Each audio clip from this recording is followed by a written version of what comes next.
أعوذ بالله من الشيطان الرجيم. بسم الله الرحمن الرحيم. يا أيها الذين آمنوا كلوا من طيبات ما رزقناكم واشكروا لله إن كنتم إياه تعبدون. إنما حرم عليكم الميتة والدم ولحم الخنزير وما أهل به لغير الله فمن اضطر غير باغ ولا عاد فلا إثم عليه إن الله غفور رحيم. صدق اللہ. اے ایمان والو،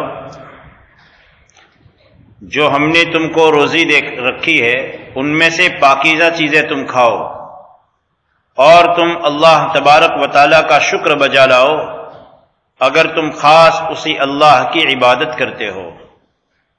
اے ایمان والو، جو ہم نے تم کو روزی دے رکھی ہے ان میں سے پاکیزہ چیزوں میں سے تم کھاؤ اور تم اللہ تبارک و تعالیٰ کا شکر بجا لاؤ اگر تم خاص اس اللہ کی عبادت کرتے ہو.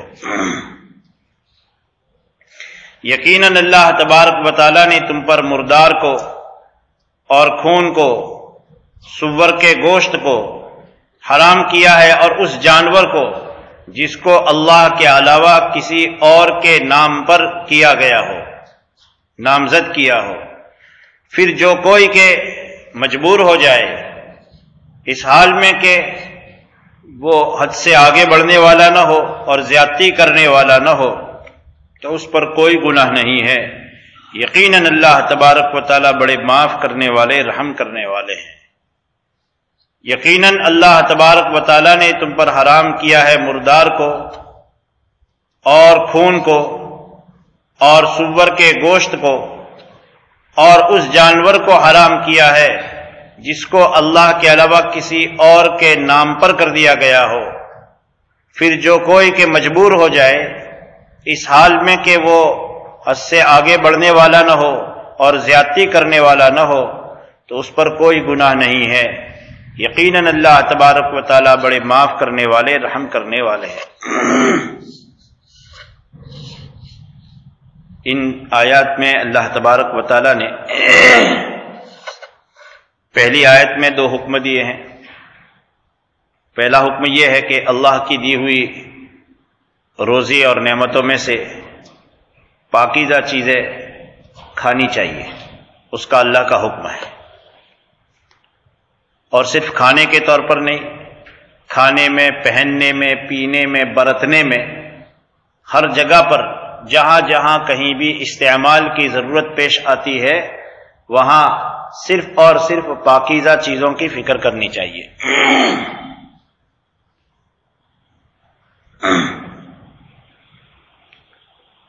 جس سے یہ اشارہ کیا جا رہا ہے اللہ کی طرف سے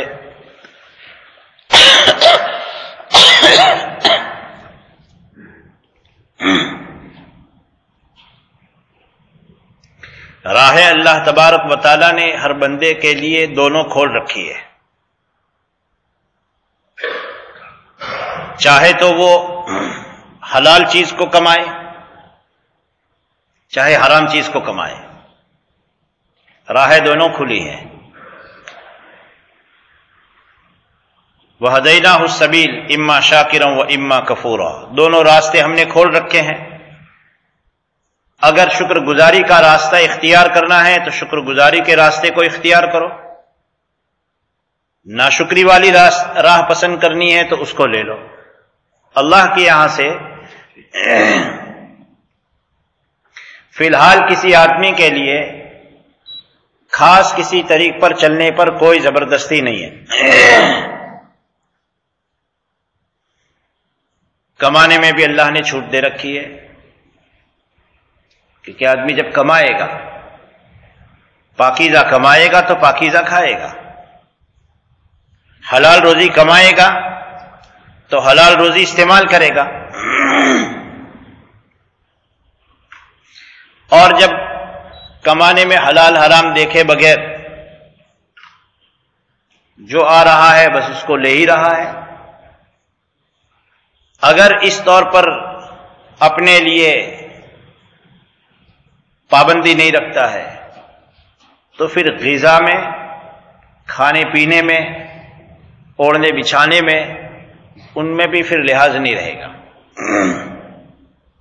اسی لیے کہا گیا ہے کہ ایک آدمی کی روزی اگر حلال کی ہے، جائز طریقے سے اس نے کمایا ہے، تو اس کا فیصلہ کرنے کے لیے ایک مقام ہے خرچ کا۔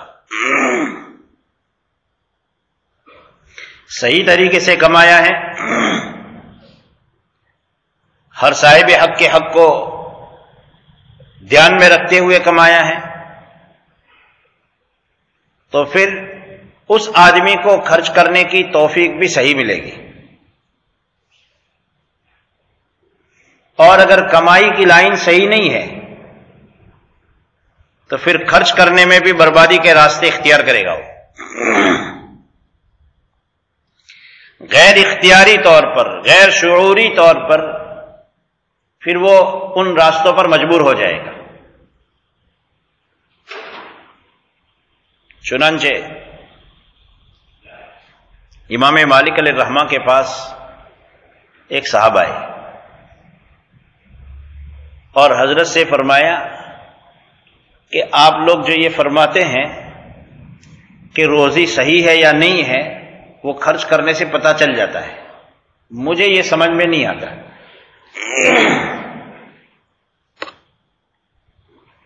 ذرا مجھے سمجھاؤ۔ تو حضرت امام مالک علیہ الرحمہ بہت محتاط تھے روزی کے بارے میں، پیٹ میں لقمہ کون سا اتر رہا ہے اور لقمہ کیسے کمایا جا رہا ہے۔ تو حضرت نے اپنی پاس جو روزی تھی، اپنا مال جو موجود تھا، اس میں سے پاکیزہ مال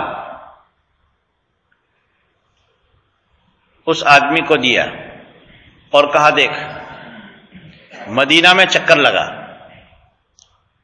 تجھے یوں لگے کہ یہ ضرورت مند ہے اس کو مت دینا، تجھے ایسا لگے کہ اس کو تو کیا ضرورت،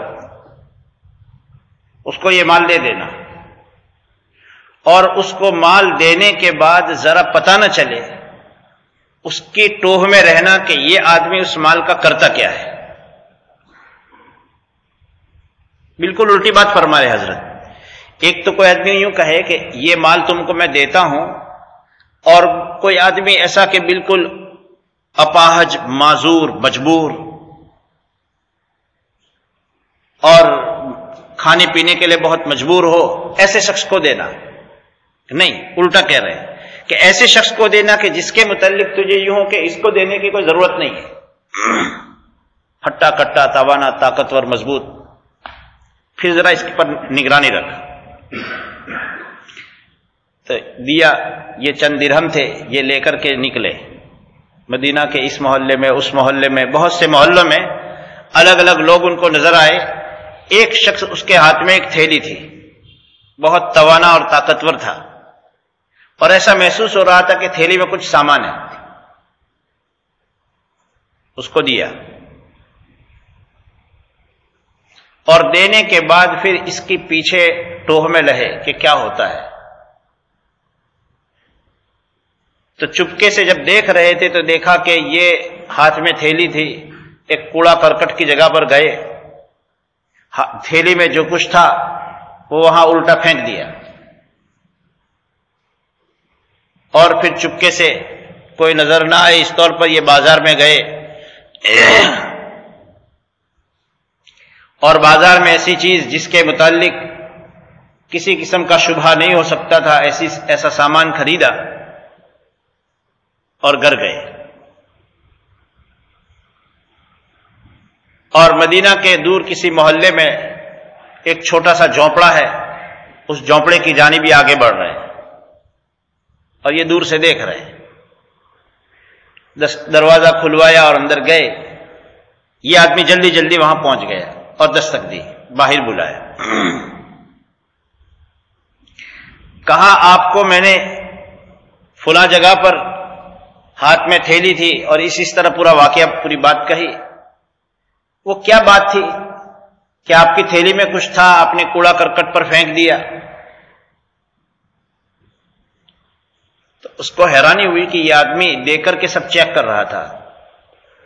پھر جب مجبور ہوا تو اس نے کہا کہ اصل بات سنو، میں رسول اللہ صلی اللہ علیہ وسلم کی نسل سے ہوں.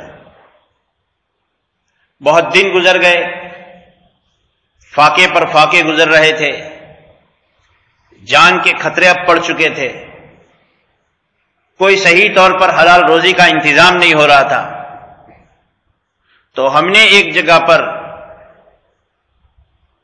مجبوری کا وہ درجہ آ گیا کہ اس کی وجہ سے مردار کھانے کی ضرورت کی مقدار میں اجازت ہو سکتی ہے. تو ہم نے ایک مری ہوئی مرغی اٹھائی تھی جو ہماری تھیلی میں تھی. پھر جب اللہ تبارک و تعالیٰ نے آپ کے دل میں ڈالا اور کچھ انتظام آپ کے ذریعے سے ہوا، تو میں نے وہ مری ہوئی مرغی پھر کوڑے کرکٹ کی جگہ پر پھینک دی. مدینہ کے بازار میں گیا، پاک چیز خریدی اور گھر میں داخل ہو رہا تھا.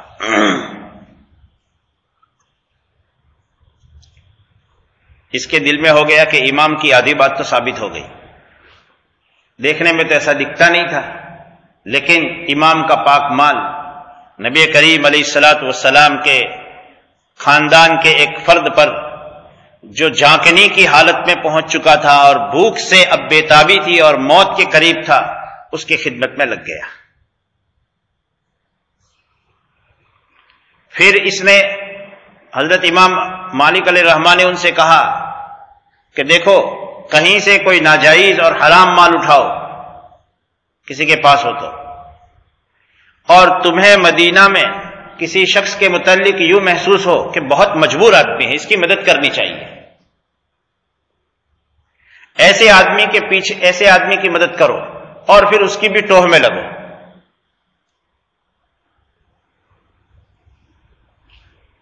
تو اس نے ایک حرام مال کہیں سے حاصل ہوا، وہ تلاش کیا اور مدینہ میں ایک آدمی کو دیکھا کہ پیر سے معذور ہے، سہارے سے چل رہا ہے، مجبور معلوم ہو رہا ہے. اس کو یہ پیسہ دیا. پیسہ دینے کے بعد اس کی ٹوہ میں رہے اور پھر دھیان لگایا تو یہ ایک جگہ پر پہنچ کر کے وہاں سے اس نے کچھ پیسوں کی شراب خریدی، کچھ پیسے اپنے پاس محفوظ رکھے.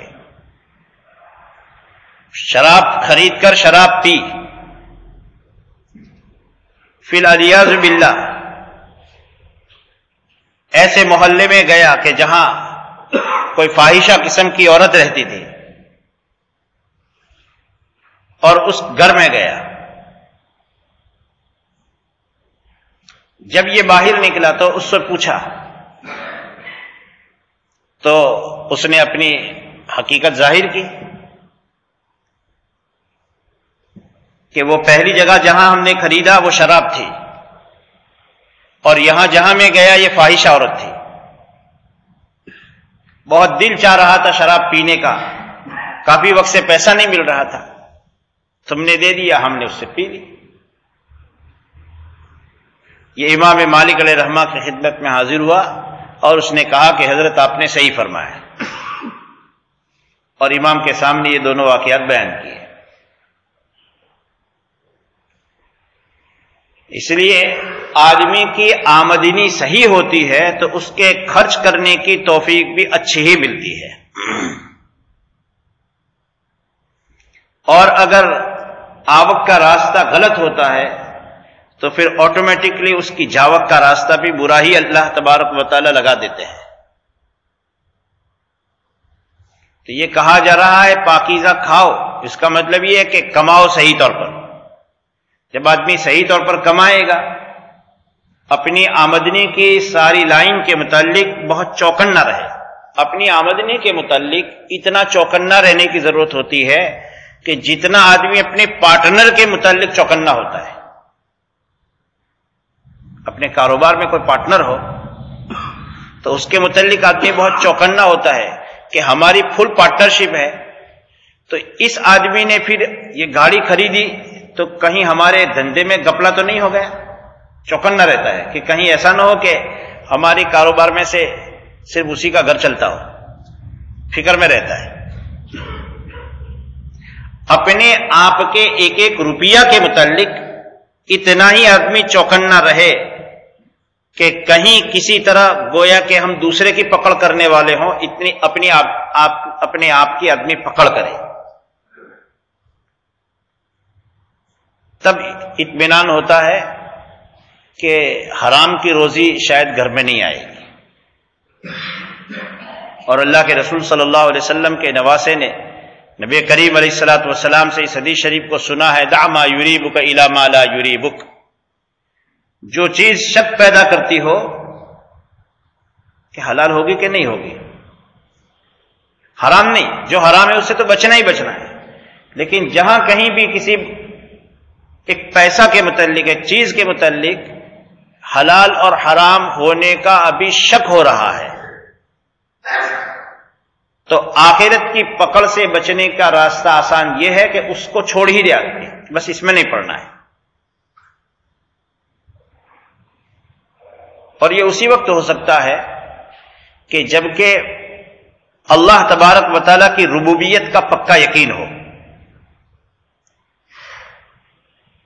جب آدمی کو اس بات کا پکا یقین ہو جائے کہ میرا رب مجھے پالنے والا ہے، میری مثال اور دنیا میں جتنے لوگ کاروبار کر رہے ہیں، چاہے کاروبار کریں چاہے ملازمت کریں،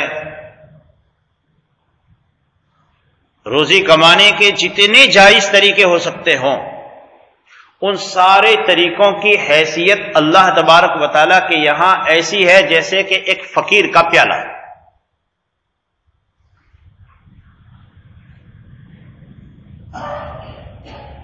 ایک فقیر جب صبح نکلتا ہے تو اس کا وہ پیالہ خالی ہوتا ہے. اس دروازے پر اس دروازے پر بھیک مانگنا شروع کرتا ہے.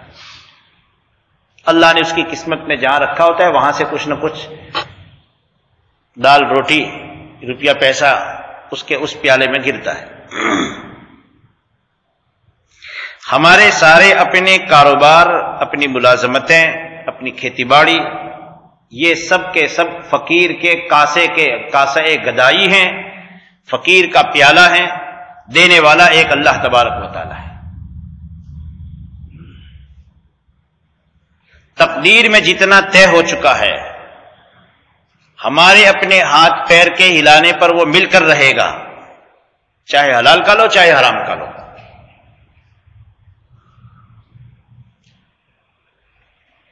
وَإِنَّ نَفْسًا لَن تَمُوتَ حَتَّى تَسْتَكْمِلَ رِزْقَهَا. سنو، کوئی نفس اس وقت تک مرنے والا نہیں ہے جب تک کہ وہ اپنی قسمت کے ایک ایک دانے کو پورا نہ کر لے. الا فاجملوا فی الطلب. سنو، جو ہے وہ مل کر رہنے والا ہے، بس آدمی ذرا جلد باز واقع ہوا ہے کہ وہ ملنے والی جو روزی حلال طریقے سے آنے والی تھی جلد بازی کر کے حرام سے لے لی.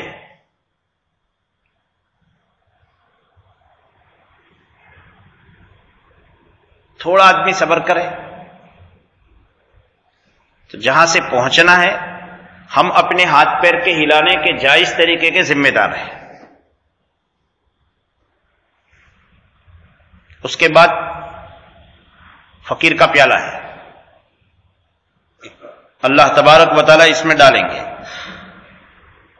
حلال راہ اختیار کریں گے، حلال راہ سے آئے گا. حرام طریقہ اختیار کریں گے، حرام سے آئے گا. جتنا پہنچنا ہے پہنچ کر رہے گا. اللہ تبارک و تعالیٰ امر فرما رہے ہیں کہ تم پاکیزہ چیزیں اپنے برتنے میں رکھو، پہننے میں، اوڑھنے میں. ایک حدیث شریف میں اللہ کے رسول صلی اللہ علیہ وسلم کا فرمان ہے کہ ایک آدمی، آپ علیہ السلام نے مثال سے بات بیان کی ہے کہ اس نے کپڑا خریدا اور کپڑا جو ہے جتنی مالیت کا، جتنی قیمت کا خریدا، اس میں 90% اس آدمی کی حلال کمائی ہے۔ حدیث میں 10 درہم کی مثال ہے، اور 10% جو ہے حرام کی۔ 10 درہم کا خریدا، 9 حلال کے ہیں، 1 حرام کا۔ رسول اللہ صلی اللہ علیہ وسلم کا فرمان ہے آگے کہ یہ کپڑا جب تک اس کے بدن پر رہے گا، اس کی کوئی فرض اور کوئی نفل نماز، کوئی عبادت قابل قبول نہیں۔ حالانکہ 90% تو حلال ہے، صرف 10% حرام۔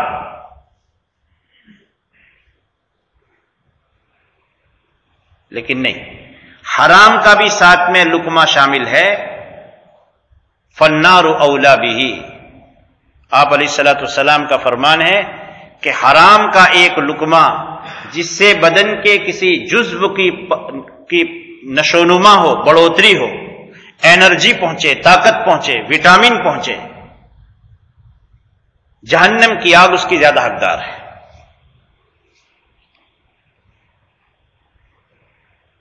ہمارے مذہب کی خصوصیات میں ایک چیز یہ ہے کہ حرام کی روزی سے بچو، حلال روزی کھاؤ۔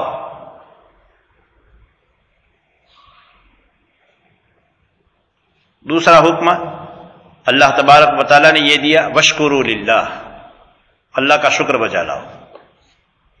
اور ان دونوں کا ساتھ میں تعلق ہے۔ روزی اگر حلال کی جائے گی تو اللہ کی شکر گزاری کی توفیق ملے گی۔ پیٹ میں روزی حرام کی جائے گی، بدن پر جو کپڑا استعمال کر رہے ہیں وہ حرام کا جائے گا، جس گھر میں ہم سو رہے ہیں وہ حرام کی آمدنی سے بنا ہے، جس گاڑی کو ہم استعمال کرتے ہیں وہ حرام کے پیسوں سے کمائی گئی ہے۔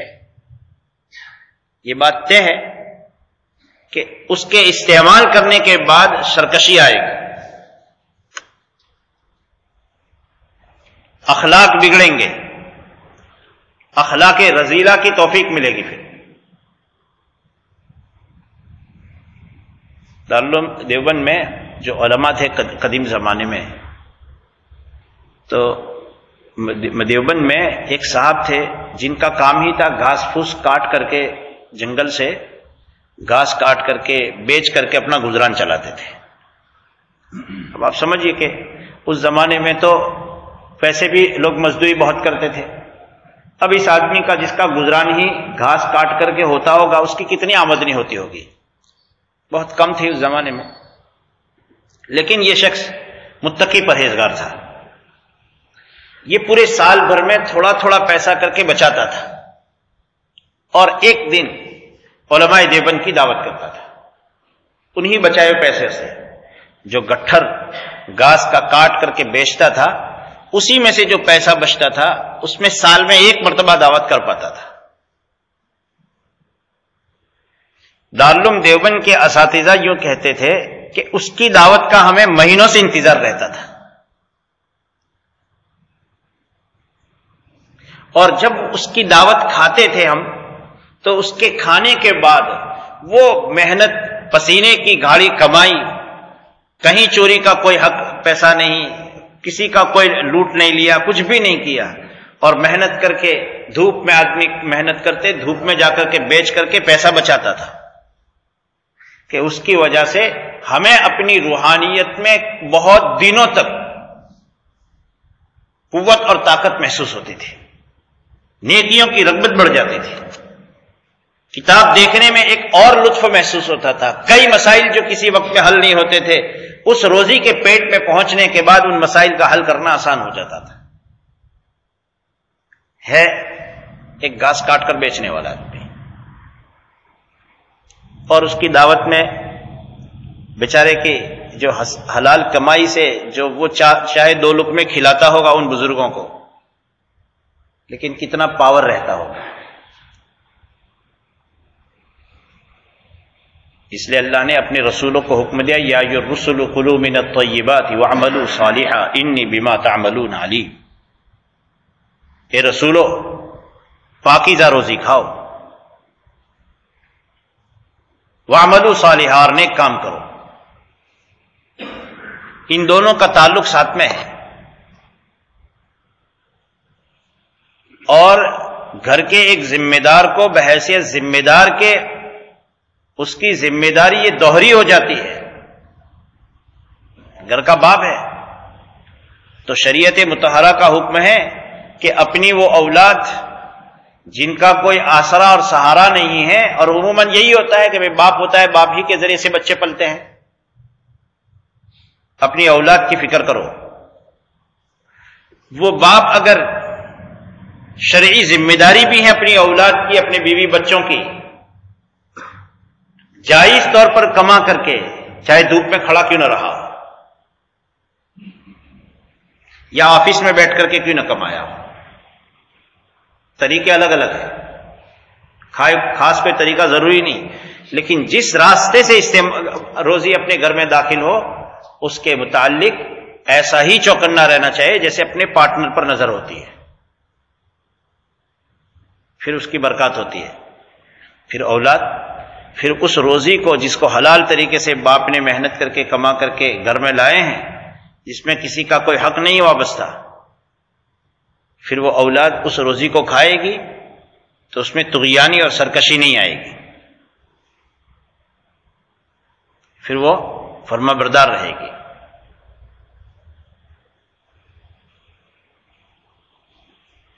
اور اللہ آگے مزید ایک بات فرماتے ہیں، وَاشْكُرُوا لِلَّهِ إِن كُنتُمْ إِيَّاهُ تَعْبُدُونَ، اللہ کا شکر ادا کرو اگر تم اللہ کی عبادت کرتے ہو۔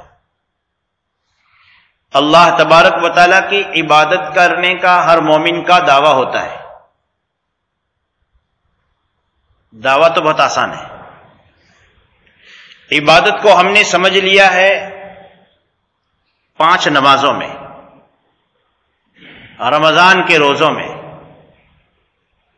زکوٰۃ میں، مخصوص شکل صورت کو جو شریعت مطہرہ کے عبادت کے بعض صورتیں ہیں اس کو ہم نے کل عبادت سمجھ لیا ہے، اور بندے مومن میں یہ جذبہ ہوتا ہے کہ عبادت تو ہم اللہ ہی کی کریں گے، ایک جذبہ ہوتا ہے۔ لیکن حقیقی عبادت یہ ہے کہ 24 گھنٹہ کی جو زندگی ہے اس میں ہر کام کو اللہ تبارک و تعالیٰ کی خوشنودی کے لیے کرنا، ان کو خوش کرنے کے لیے کرنا، یہ ہے اصل عبادت۔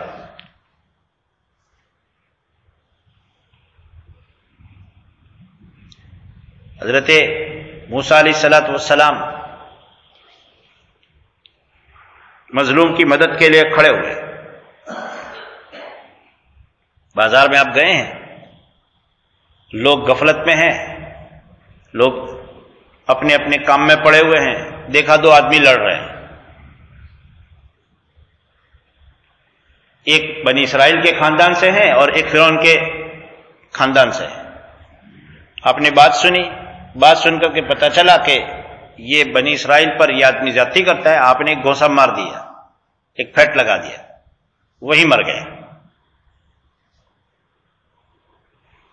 آپ کے اندر اللہ تبارک و تعالیٰ کو خوش کرنے کا جذبہ تھا، اس لیے اس وقت بھی مظلوم کی مدد کے لیے کھڑے ہوئے تھے۔ لیکن جب دیکھا کہ یہ تو ظلم جتنی مقدار کا تھا اس سے زیادہ معاملہ بن گیا،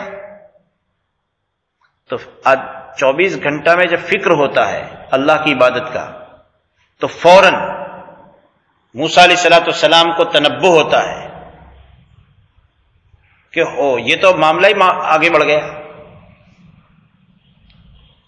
انہ من عمل الشیطان انہ عدو مضل مبین قال رب انی ظلمت نفسی فاغفر لی فغفر له انہ هو الغفور الرحیم۔ فوراً کہ اللہ یہ تو زیادتی کی بات ہو گئی،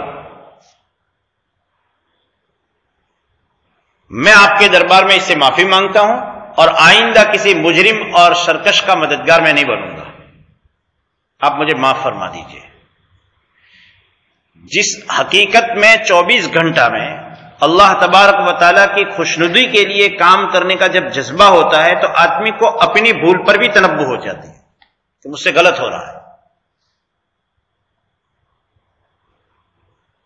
اللہ سے معافی مانگی، اور اللہ گواہی، اللہ تبارک و تعالیٰ اپنے کلام پاک میں آج تک موجود ہے، یہ کہہ رہے ہیں کہ موسیٰ علیہ السلام نے معافی مانگی، اللہ نے انہیں معاف کر دیا۔ انہ الغفور الرحیم، اللہ بڑے معاف کرنے والے۔ دوسرے دن معاملہ ہوتا ہے تو موسیٰ علیہ السلام تحقیق کرنے کے بعد اس کو نصیحت کرتے ہیں کہ یہ کیا تیری بھائی روزانہ سب سے تیری ہی الجھ رہتی ہے۔ خیر پھر موسیٰ علیہ السلام کو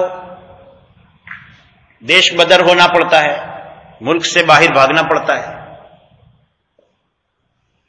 اور ایک عرصہ تک آپ مدین میں رہتے ہیں۔ جب آپ مدین میں پہنچے ہیں تو اس وقت بھی آپ کا مزاج وہی ہے کہ بھائی مجھے تو مدد کرنی ہے لوگوں کی بس۔ دو بچیوں کو دیکھا، نیک صالح کی لڑکیاں ہیں، نیک اور صالح شخص کی، کہ وہ اپنے جانوروں کو روکے ہوئے ہیں تو ان کے جانوروں کو پانی پلا دیا، پھر ان کے پاس میں نہیں رہے۔ فلما تولی الی الظل، سائے میں چلے گئے، وہاں پاس میں نہیں رہے، اور اللہ سے کہہ رہے رب انی لما انزلت الی من خیر فقیر، اے میرے رب پردیش میں آ کر کے رکا ہوا ہوں اور آپ کے امر پر آیا ہوں، ضرورت مند ہوں، آپ جو بھی اپنی طرف سے انتظام کر کے مجھے پہنچائیں گے میں اس کا محتاج ہوں۔ عبادت خاص کسی شکل کو نہیں کہا جاتا، بلکہ 24 گھنٹہ کی اللہ تبارک و تعالیٰ کی خوشنودی کے لیے کیے جانے والے ہر کام کو عبادت کہا جاتا ہے جو اللہ کے خاطر کیا جائے۔ تو اللہ یہ فرماتے ہیں کہ واقع میں سچ مچ اگر تم اللہ ہی کی عبادت کرتے ہو نا تو شکر گزاری سیکھو، پاک روزی کھانا سیکھو۔ حقیقی عبادت اللہ کی اگر ہے تو پاک روزی کھانا سیکھو، پاک روزی استعمال کرنا سیکھو، شکر گزاری سیکھو، تو حقیقت میں یہ اللہ تبارک و تعالیٰ کی شکر گزاری ہے اور اللہ کی حقیقی عبادت ہے۔ اس لیے 24 گھنٹہ میں ایک دھن ہونا چاہیے ہمیں، کوئی لمحہ ہمارا اپنے آپ پر نظر سے غافل نہ ہو۔ ہم کوئی ہماری پکڑ کرے نہ کرے نہیں، ہم اپنے رب کی نظر میں ہیں۔ ایک آدمی سی ٹی وی ایریا میں ہوتا ہے، وہاں لکھا ہوتا ہے کہ آپ سی ٹی وی چھیتر میں ہیں۔ ہم تو اللہ کی نظر میں اس سے بڑھ کر کے ہیں۔ وَهُوَ مَعَكُمْ أَيْنَمَا كُنْتُمْ وَاللَّهُ بِمَا تَعْمَلُونَ بَصِيرٌ، وہ اللہ تمہارے ساتھ ہوتا ہے جہاں کہیں تم ہوتے ہو۔ اس لیے آپ علیہ السلام نے اپنے صحابہ کرام رضوان اجمعین کے ذریعے سے ہم سب تک یہ پیغام پہنچا دیا ہے، اتق اللہ حیثما کنت، جہاں ہو اللہ سے ڈرو۔ آج دنیا میں جو بڑے بڑے جرائم ہو رہے ہیں وہ جہاں ایسے ایریا ہیں ان کو ہٹ کر وہاں تو لوگ بچے ہوئے ہیں، اور ان ایریا کو چھوڑ کر کے جب پکڑ سے محفوظ ایریا محسوس ہوتے ہیں تو لوگ بڑے بڑے جرائم کرتے ہیں۔ کہ کیوں؟ اس لیے کہ گناہ کے لیے خاص ایک ایریا کو بنایا گیا کہ یہ ایریا گناہ کے قابل نہیں ہے کیونکہ یہاں پکڑ ہوگی۔ اور ہمیں یہ تصور دیا ہے ایمان نے کہ ہر وقت ہم اللہ کی نظر میں ہیں، کوئی ہمیں دیکھے نہ دیکھے، کوئی ہمارا بڑا ہمیں دیکھے، کوئی پولیسی بندوبست ہمارے پیچھے پکڑ کے پیچھے ہو نہ ہو، یہ تصور دیا جا رہا ہے کہ رب کریم کی نظر میں ہو، اور وہ تمہاری زندگی کے سکون کو ختم کرنے کی قدرت رکھتا ہے۔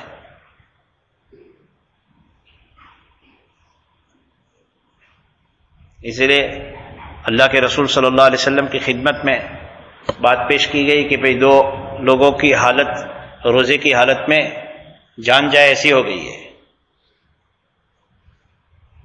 آپ علیہ السلام نے کہا ان کو کیا کرواؤ؟ کہا کہ نہیں تو کھانا ہی نہیں کھایا ہے، بھوک سے مری جا رہی ہے، یعنی کیا کرواؤ؟ گوشت کے ٹکڑے نکلے۔ آپ علیہ السلام نے کیا فرمایا کہ انہوں نے لوگوں کی غیبت کی ہے، اس کا یہ اثر ہے۔